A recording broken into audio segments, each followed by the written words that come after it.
नमस्कार, मैं हूं आपके साथ कविता थपलियाल और आप देख रहे हैं कंज्यूमर इज किंग। कार बाजार में फिलहाल क्लीन एनर्जी वाली कारों यानी इलेक्ट्रिक कारों का बोलबाला है, लेकिन इलेक्ट्रिक कारों के साथ साथ धीरे धीरे हाइब्रिड कारें भी अपनी पकड़ मजबूत कर रही हैं, या अगर कहें कि कंपनियां इन कारों को लेकर ज़्यादा होपफुल हैं तो गलत नहीं होगा।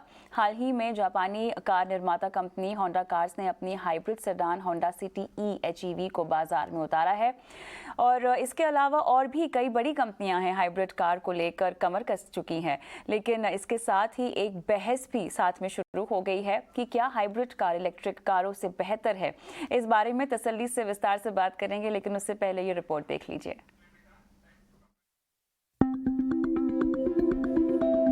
किसी भी बिजनेस के कामयाब होने के लिए प्रोडक्ट से ज्यादा लोगों की जरूरत पर फोकस करना जरूरी है।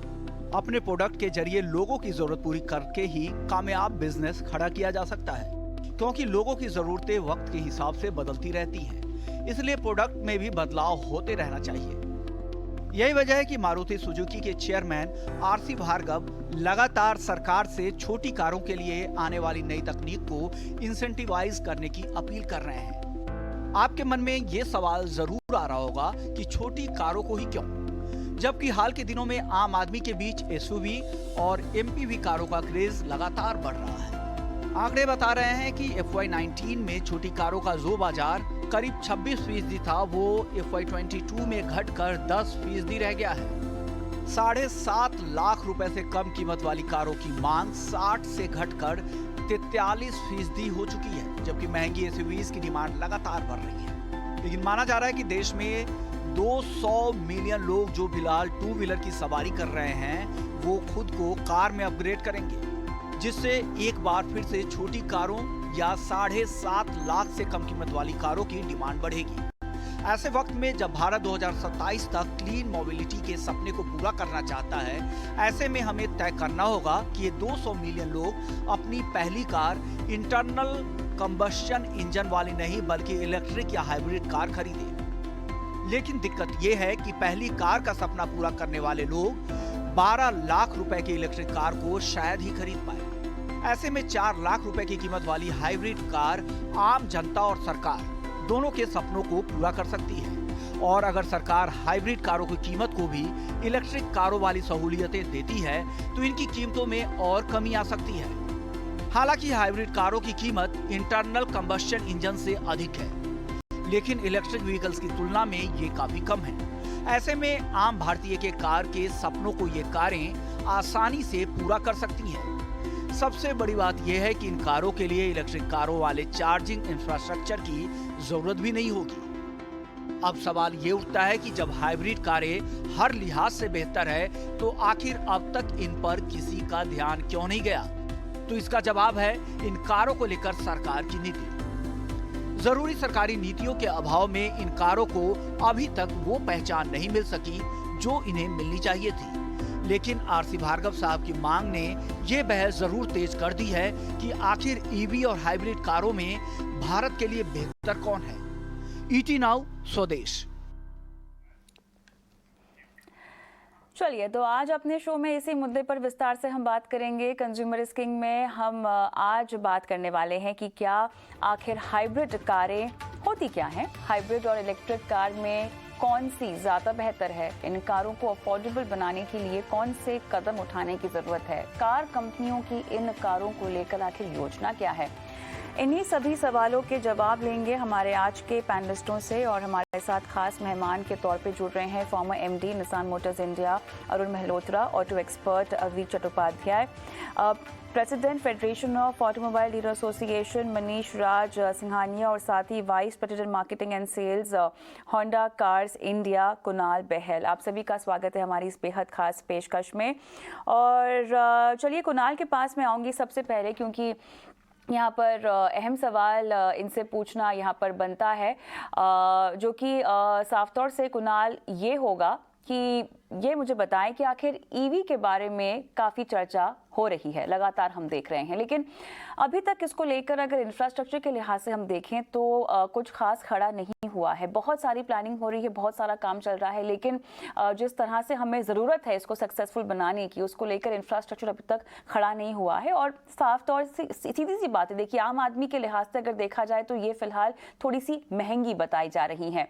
ये हमको बताएं कि प्राइस को देखते हुए, इंफ्रास्ट्रक्चर को देखते हुए ईवी को इस तरह से बाजार में रोल आउट कर देना, जो टाइमिंग है, जो प्लानिंग है, वो आपको कितनी सही लगती है? एक ग्राहक के नजरिए से मुझे समझाएं Kunal. First thank you for calling me for the show.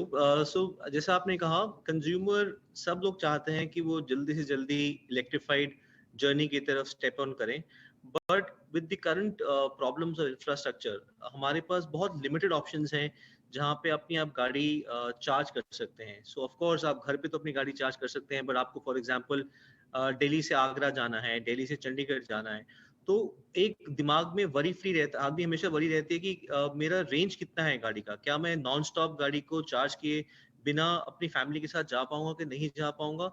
वो एक कंसर्न मुझे लगता है कि एवरी कंज्यूमर के दिमाग में ये हमेशा राइड ऑन करता है कि मैं वरी फ्री राइड ले सकता हूँ कि नहीं ले सकता हूँ, बट वो ये जरूर चाहता है कि मैं इलेक्ट्रिफाइड जर्नी का एक पार्ट बनूं। सो उसी को भी दिमाग में रखते हुए Honda has come up with the technology of City eHEV, which is a very worry free and a practical solution for every customer who wants to be a part of the electrified journey. And how it operates, because it has two smart electric motors which work in along with the engine. So उसके कारण क्या है कि वो अपने आप battery को self charge करते रहते हैं और आपको कहीं चार्ज करने की जरूरत नहीं है। So मेरे ख्याल से इन द करंट सिनेरियो आपको एक प्रैक्टिकल सॉल्यूशन चाहिए, और वो एक हाइब्रिड कार जो है, and I am saying strong hybrid, not the mild hybrid, strong hybrid एक बहुत अच्छा सॉल्यूशन है आज के लिए फॉर कस्टमर्स। अभी तो यहाँ पे कुणाल कह रहे हैं कि प्रैक्टिकल सोल्यूशन और स्ट्रॉन्ग प्रैक्टिकल सोल्यूशन के तौर पे हाइब्रिड कार जो है वो उभर सकती है। और इससे पहले भी हमने देखा है कि भार्गवा साहब कई बार इस बात की कवायद भी करते हुए आए हैं कि किस तरह से अगर हम छोटी कारों की बात करें, खासतौर से 7.5 लाख की जिनकी कीमतें हैं, उसके नीचे की कैटेगरी की जो डिमांड है वो काफ़ी हद तक चल रही है और लंबे समय तक चलती रहेगी। तो अब इस पूरे सिनेरियो को मैं समझना चाहूँ तो ये किस ओर इशारा कर रहा है? ईवी के अलावा हम स्ट्रॉन्ग और पावरफुल हाइब्रिड्स को भी क्या कंसिडर करने वाले हैं? क्या ऐसा आभास हो रहा है? इज इनएविटेबल, मतलब ये होना बहुत ही ज़रूरी है, क्योंकि हमारी कंट्री की खुद की एक टारगेट है टुवर्ड्स जीरो एमिशन, और उस टारगेट को अचीव करने के लिए हमारी एक ट्रांजिशनरी स्टेप है। तो अब ओवरनाइट तो सारी गाड़ियाँ इलेक्ट्रिक हो नहीं सकती, ओवरनाइट सारी गाड़ियाँ जीरो एमिशन हो नहीं सकती, क्योंकि एक तो उतनी गाड़ियाँ बन नहीं सकती, और दूसरी है कि उतना इंफ्रास्ट्रक्चर लग नहीं सकता। तो उस टाइम पीरियड में हम लोग क्या करें? हम लोग यही मतलब प्रदूषण वाली गाड़ियां चलाएं, पुरानी टेक्नोलॉजी वाली गाड़ियां चलाएं, या फिर एक एवोल्यूशन देखें, एक ट्रांजिशन देखें जहां पर ऐसी टेक्नोलॉजीज आए which will help us go finally towards zero emission. Therefore, in that journey, hybrid is an extremely important part of that journey, and it is a journey which and it is a technology which just cannot be ignored. It is a technology which just cannot be kept on the sidelines. तो इसके लिए hybrid को main stream बनाने के लिए as part of India's overall zero emission goals, सरकार को जो करनी चाहिए, सबसे पहले जो है कि इसकी जीएसटी देखनी चाहिए। जीएसटी हाइब्रिड्स पे शायद कुछ 43% है, तो इसको तो जरूर देखना चाहिए। और जब हाइब्रिड्स, आपके स्ट्रॉन्ग हाइब्रिड्स, माइल्ड हाइब्रिड्स जब चीपर हो जाएंगे, तो एंट्री लेवल कैटेगरी में जो आप कह रहे हैं 7.5 लाख की गाड़ियों की कैटेगरी में, बिलो की कैटेगरी में, अगर आपके माइल्ड और स्ट्रॉन्ग हाइब्रिड्स आ गए तो India will truly be on the path of zero emission. इसलिए हाइब्रिड्स को हम किसी भी तरीके से इग्नोर नहीं कर सकते हैं। मेरा तो मानना यह है कि जीरो एमिशन के लिए भी, जीरो एमिशन एंड बियॉन्ड के लिए भी हमें हाइब्रिड्स रखना चाहिए, क्योंकि उस टाइम पे शायद अलग टाइप के हाइब्रिड्स होंगे जहाँ पे there will be two kinds of zero emission hybrid technologies working together, not just जैसे आज है कि एक है आपका इंडक्शन या आपका आइस इंजन और दूसरा है cleaner zero emission technology. There will be a different kind of hybridization which will happen once we achieve even zero emission. लेकिन यहाँ पर देखिए पर्यावरण का एक बहुत बड़ा नज़रिया है जिसको कंसिडर किया जा रहा है सरकार की तरफ से, तमाम इंडस्ट्री रिप्रेजेंटेटिव स्टेक होल्डर्स की तरफ से भी। मनीष जी आपके पास आऊँगी इसको लेकर। पर्यावरण के लिहाज से जो पुश दी जा रही है ईवी को लेकर, वो अपने मायने में देखा जाए तो सही है अपने लिहाज से। अब यहाँ पर अगर हमें ये लगता है कि हाइब्रिड और माइल्ड या स्ट्रॉन्ग हाइब्रिड कारों का भी आना ज़रूरी हो जाएगा, या ये भारत के बाजार के लिए, कार बाजार के लिए बेहतर है, तो फिर पर्यावरण का बैलेंस तो बिगड़ गया अगर हम देख रहे हैं, या जो हम चाह रहे थे या जो पूरी दुनिया में हम बदलाव देख रहे हैं। बिल्कुल निश्चित रूप से एक हाइब्रिड जो है एक ट्रांजिटरी के रूप में देखा जा सकता है कि आज इतना फास्ट इलेक्ट्रिफिकेशन जो है पूरे इंडिया का हो नहीं सकता, तो एक ट्रांजिट के रूप में भी हाइब्रिड को देखा जा सकता है। अगर आईसी इंजन से अपने को सीधा डायरेक्ट इलेक्ट्रिक व्हीकल जाने में प्रॉब्लम है या इंफ्रास्ट्रक्चर खड़ा होने में टाइम लग रहा है, तो hybrid technology right now available है, मैन्युफैक्चरर्स के पास रेडी है और अच्छी क्वालिटी की टेक्नोलॉजीज अवेलेबल है। तो इसको एक ट्रांजिट के रूप में ले जाके देख सकते हैं। आगे इसका एंड जो है फुल इलेक्ट्रिफिकेशन या को एग्जिस्ट विद हाइब्रिड जो है वो हो सकता है। तो इससे फाइनली जो है इंडिया का पोल्यूशन से रिलेटेड जो गोल है वो भी अचीव होगा और कंज्यूमर भी एक लर्निंग प्रोसेस हो जाएगा, उसका एक लर्निंग कर्व हो जाएगा कि इलेक्ट्रिक व्हीकल से पहुंचने से पहले एक माइल्ड हाइब्रिड को चलाना और देखना सीख लेगा और उसके बाद जो है इलेक्ट्रिक व्हीकल और माइल्ड हाइब्रिड को एग्जिस्ट कर सकते हैं। और ड्यूलाइट ने एक सर्वे भी किया था जिसमें इंडियन कंज्यूमर से पूछा गया कि क्या वो प्रेफर करेंगे। उसमें अभी भी 68% जो है लोगों की चॉइस आईसी इंजन आती है। उसके बाद कुछ 24% जो है हाइब्रिड इंजन्स की तरफ झुकाव है इंडियन कंज्यूमर्स का, बाकी 5% इलेक्ट्रिक व्हीकल्स की तरफ झुकाव है। तो हमको कंज्यूमर के सेंटिमेंट्स को भी समझना चाहिए, उसकी चॉइस, उसकी जो डिमांड है उसको भी समझ के कस्टमर ओईएम्स को गाड़ियां जो है मार्केट में उस हिसाब से लानी पड़ेगी। अपने को माइग्रेट करना है इंडिया को डेफिनेटली, बट फेज वाइज होना चाहिए। और यहाँ पर ग्राहक की, उपभोक्ता की जेब का भी तो ख्याल रखना चाहिए ना अरुण जी, जो कि मेरे ख्याल से हाइब्रिड के नजरिए से हम देखें तो बिल्कुल बात सही बैठती है। बिल्कुल सही बात है। जैसा कि मेरे को पैनलिस्ट ने कहा, अगर आप कीमत पे देखें आज की तारीख में एक नॉर्मल इलेक्ट्रिक व्हीकल जो उसी टाइप की व्हीकल आईसी इंजन से उसकी कीमत 60 से 70% ज्यादा है और हाइब्रिड 25 से 30% ज्यादा में हाइब्रिड हो सकती है। दूसरी चीज, हम हाइब्रिड को, मेरा ये मानना है कि हम इस डिबेट को इस तरह देखें कि हाइब्रिड होनी चाहिए, इलेक्ट्रिक होनी चाहिए। हाइब्रिड भी एक तरह से इलेक्ट्रिफिकेशन का पार्ट है, बिकॉज हाइब्रिड व्हीकल में भी आपका इंजन भी है और हाइब्रिड भी है।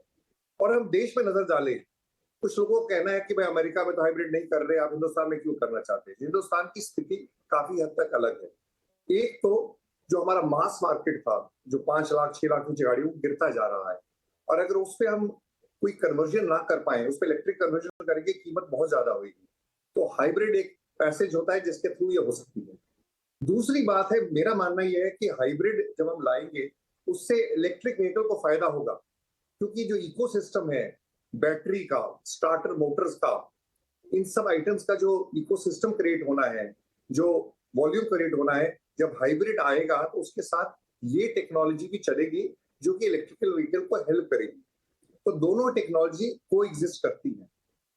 हिंदुस्तान में अगर आप देखें तो हमारे यहाँ स्टार्ट स्टॉप ट्रैफिक बहुत ज्यादा होता है और हाइब्रिड का उसमें यूज इसलिए से है कि जब आप गाड़ी को एक्सेलरेट करते हैं या ब्रेक करते हैं तो रीजेनरेटिव ब्रेकिंग जो शुरू होती है उसके द्वारा इलेक्ट्रिक व्हीकल चार्ज होती है, जो शायद यूएसए में, यूरोप में, जहां पर आप 100 मील चला सकते हैं बिना ब्रेकिंग एक्सेलरेशन के, वहां नहीं होता। तो यहाँ पर यूटिलाइजेशन जो स्टार्ट स्टॉप ट्रैफिक में है, जो गाड़ी चलेगी उसमें इलेक्ट्रिक पे ज्यादा गाड़ी चलेगी। और जो फिगर्स आज अच्छी हाइब्रिड्स है उनका आप देखोगे कि एमिशन भी 30 से 35% कम है और साथ साथ उनका फ्यूल एफिशिएंसी भी 30 से 40% ज्यादा है। तो ये अपने आप में बहुत बड़ी चीज है। तो इन सब फैक्टर्स को देखते हुए हमें हाइब्रिड पे करना है। और जो सरकार की पॉलिसी रही है अभी तक कि हाइब्रिड और आईसी इंजन का एक ही टैक्सेशन स्ट्रक्चर है, लिहाज से ठीक नहीं है, क्योंकि आपके पास अपॉर्चुनिटी है एमिशन घटाने की, जीरो एमिशन की तरफ जाने की, आपके पास अपॉर्चुनिटी है फ्यूल बिल कम करने की, और हाइब्रिड करेंगे तो उसका लाभ होगा। तो मेरा मानना है कि हाइब्रिड और इलेक्ट्रिक साथ साथ को एग्जिस्ट करेगी। कुछ सेगमेंट्स इलेक्ट्रिक लेंगे, कुछ हाइब्रिड लेंगे, पर हाइब्रिड को नजरअंदाज करना, उसको नकारना सही नहीं होगा। और हमें जो भी करना है, थिंक इंडिया एक करना है, हमें वेस्ट को ब्लाइंडली एक नहीं करना है। इलेक्ट्रिफिकेशन जर्नी स्टार्ट करनी है, hybrid is the best way.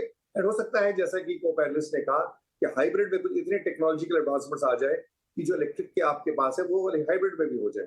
तो दोनों टेक्नोलॉजी को साथ लेके चलना है और उसको कस्टमर की जर्नी स्टार्ट करनी है। ये सबसे बड़ा एक स्टेप होगा इलेक्ट्रिफिकेशन के लिए, और हाइब्रिड को इलेक्ट्रिफिकेशन का पार्ट मानना है, मेरा ये विचार है।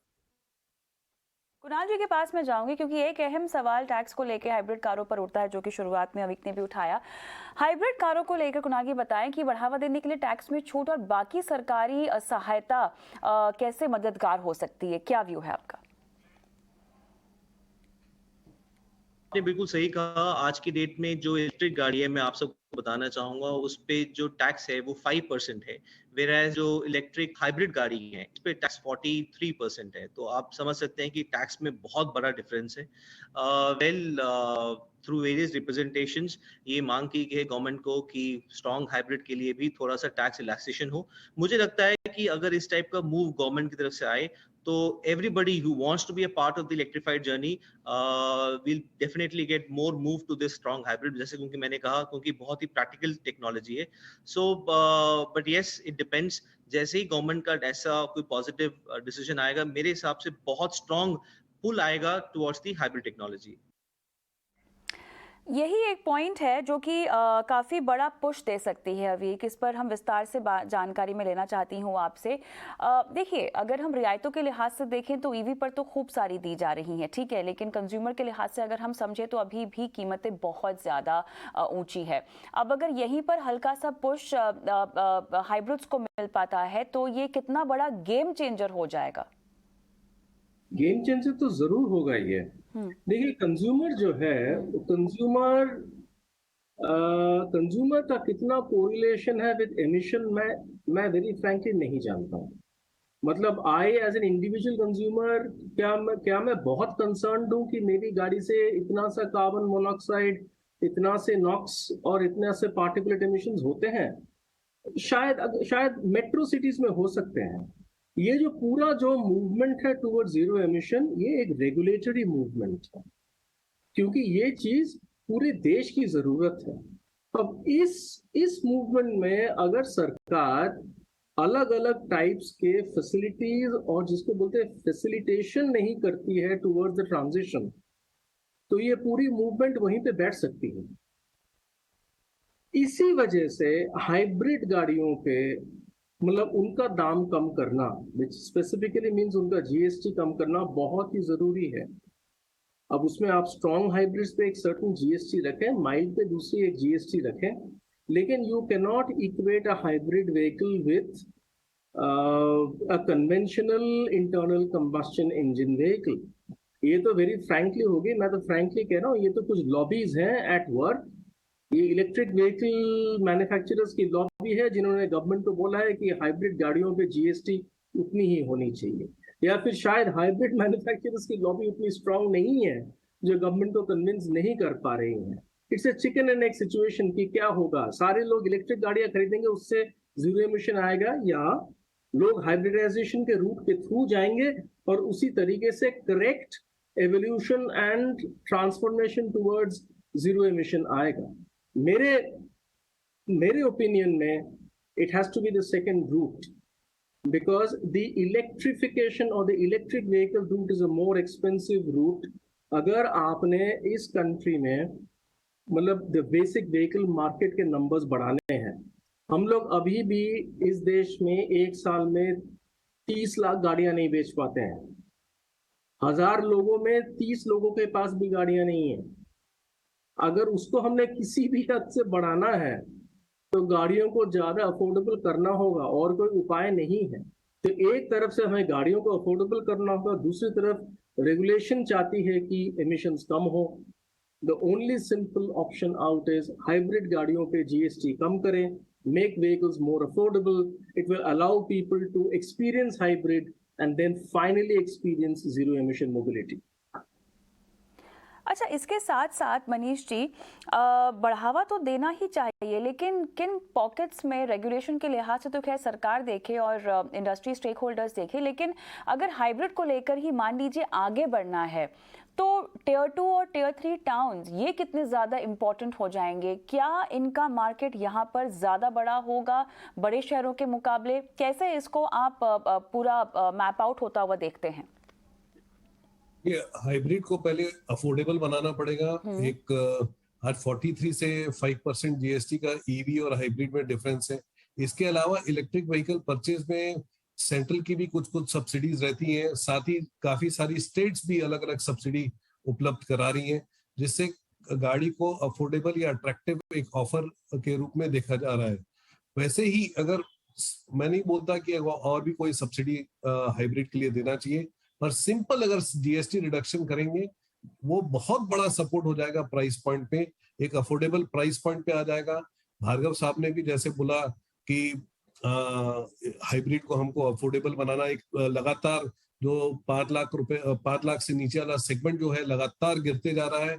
इससे ये दिख रहा है कि जो एंट्री लेवल की कारें जो है या तो कंज्यूमर खरीद नहीं पा रहा है, अफोर्डेबल नहीं है, महंगी होते जा रही है, आउट ऑफ रीच होते जा रही है। पेट्रोल डीजल के प्राइसेस बढ़ रहे हैं, इंटरेस्ट रेट बढ़ रहे हैं, सब तरफ से एक नेगेटिविटी दिखती है कस्टमर को। तो उसके लिए अगर कुछ अपने को और हमको फाइनली हमारे हिंदुस्तान का और वर्ल्ड का एक पोल्यूशन लेवल के गोल्स को अचीव भी करना है, तो वो ये सब के लिए एक ट्रांजिट के हाइब्रिड को हमको सपोर्ट करना चाहिए, गवर्नमेंट को सपोर्ट करना चाहिए। सिंपल जीएसटी सपोर्ट दे, वो अगर अट्रैक्टिव इसको कर देंगे, 5% के ब्रैकेट में लेकर आएंगे, आई थिंक ये जो काफी अफोर्डेबल हो जाएंगी। जब अफोर्डेबल होती है, प्राइस पॉइंट जो है टायर 2 और टायर 3 सिटीज में बहुत बड़ा प्ले करता है। अगर अट्रैक्टिव प्राइस पॉइंट रहेगा तभी ये जो गाड़ियां हैं टायर 2 टायर 3 सिटीज में सक्सेसफुल हो पाएंगी, नहीं तो नहीं सक्सेसफुल हो पाएंगी। तो ऐसे में अरुण जी, फीचर्स कितने पावर पैक्ड होने चाहिए? मान लीजिए यहाँ पर कीमतें भी अफोर्डेबल हो गई है, लेकिन ग्राहकों को आकर्षित करने के लिए क्या ऑलरेडी बहुत ही फीचर पैक्ड प्रोडक्ट हाइब्रिड में अवेलेबल है या इसमें और सुधार किया जा सकता है और करना भी चाहिए? से जो हाइब्रिड इस समय आ रही है, जो कुछ मॉडल्स अभी लॉन्च हुए हैं, जो फीचर्स हैं, चाहे वो इलेक्ट्रॉनिक्स के फीचर्स हैं, चाहे नेविगेशन के फीचर्स हैं, चाहे कंफर्ट के फीचर हैं, ये सब फीचर्स हाइब्रिड में इनकॉर्पोरेट बड़े आराम से हो सकते हैं जो नॉर्मल आईसी इंजन में होते हैं। तो उसमें कोई मुश्किल की बात नहीं है। जहां तक मुझे समझ आता है, सरकार की कहिए जो सरकार को एक बात की चिंता है कि हाइब्रिड की क्लासिफिकेशन कैसे की जाए। पास में कुछ ऐसे मौके हुए हैं कि जो माइल्ड हाइब्रिड और मीडियम हाइब्रिड और स्ट्रॉन्ग हाइब्रिड, तो इनके कहीं तरह टैक्स स्ट्रक्चर अलग होना चाहिए। कुछ बिल्कुल माइल्ड हाइब्रिड दे दें और साथ में सोचे कि सेम टैक्स स्ट्रक्चर हो। तो कहीं ना कहीं एमिशन को देखते हुए, फ्यूल कंजम्पशन को देखते हुए, CO2 एमिशन को देखते हुए टैक्सेशन स्ट्रक्चर बनाना पड़ेगा। और जैसा मनीष जी ने कहा कि ये सिर्फ जीएसटी की बात नहीं है, अभी हम रोड टैक्स रजिस्ट्रेशन पे भी रियायत दे रहे हैं, फेम पॉलिसी में रियायत दे रहे हैं, स्टेट गवर्नमेंट कुछ बेनिफिट दे रही है। तो हमारे कॉफर्स या हमारे कहते हैं जो हमारा खजाना है वो इतना ज्यादा नहीं सरकार का, जैसे संख्या बढ़ेगी। और अगर नंबर्स लाने हैं और अगर पैसेंजर व्हीकल में देखें, बहुत शोर मचाते हैं, तो 4000 गाड़ी बिकी है एक महीने में, जो 3-3.5 लाख में, तो हम 1.5% की मापदंड पे हैं। और इवन कंट्री जो बहुत डेवलप्ड है, हम नॉर्वे का नाम लेते हैं कि इलेक्ट्रिक व्हीकल्स बहुत है, पर हम भूल जाते हैं कि वो दोनों का मिश्रण करते हैं, इलेक्ट्रिक व्हीकल्स का भी हाइब्रिड का। तो दोनों को साथ साथ चलना है। और जहां तक फीचर्स की बात है, मेरे ख्याल से कोई प्रॉब्लम नहीं है फीचर्स देने में। और लास्ट पॉइंट में कहूंगा, जो एक चीज हमें विचार करनी पड़ेगी, जो पावर सोर्स हमारी गाड़ियों का, पावर जो हम प्रोड्यूस करेंगे जिससे एक्सटर्नल सोर्स से गाड़ी को चार्ज करेंगे, अभी भी हमारा थर्मल पावर पे डिपेंडेंस बहुत ज्यादा है, जो कि शायद गाड़ी में ना लिखे पोल्यूशन वहां से दिखता है। जबकि हाइब्रिड गाड़ियों में एक खासियत ये है कि जो उसकी इलेक्ट्रिक चार्जिंग होती है वो गाड़ी का जो मैकेनिकल इंजन स्मॉल है उससे चार्जिंग होती है, तो स्वावलंबी भी है और कोई एक्स्ट्रा एमिशन जो दूसरे सोर्स पे नहीं होता। तो जब हम एमिशन देखना है, हमें सिर्फ गाड़ी से एमिशन नहीं देखना है, जो गाड़ी को पावर कर रहा है उसका भी एमिशन हमें देखना है। तो इस सबको देखते हुए मेरे ख्याल से हाइब्रिड पे आपको जाना जरूरी है। और इलेक्ट्रिक व्हीकल भी कर रहा है, मैं ये नहीं कह रहा इलेक्ट्रिक को हमें नकारना है, दोनों को साथ लेके चलना है। और जैसा मैंने कहा कि हाइब्रिड और जो टेक्नोलॉजी है बैटरी की, ऑल्टरनेटिव मोटर्स की, आज कंपनियां इन्वेस्ट नहीं कर रही, बस वॉल्यूम्स नहीं है। जब हाइब्रिड आप करोगे तो उसमें बैटरी भी लगेगी, मोटर्स भी लगेगी, तो इससे इलेक्ट्रिक व्हीकल को भी फायदा होगा, उससे इंडस्ट्री को भी फायदा होगा। तो ये है स्थिति अभी। बिल्कुल, तो जब तक पूरी तरह से हम ईवी पर आ जाएं, इलेक्ट्रिकल व्हीकल को सड़कों पर दौड़ता हुआ देखें, एक ट्रांजिशन फेज जो कि बहुत अहम है और यहाँ पर हाइब्रिड गाड़ियाँ जरूर काम आ सकती हैं। बहुत बहुत धन्यवाद आप सभी का इस खास चर्चा में शामिल होने के लिए। मुझे भी कंज्यूमर इज किंग में आज के एपिसोड में इजाजत दे। नमस्कार।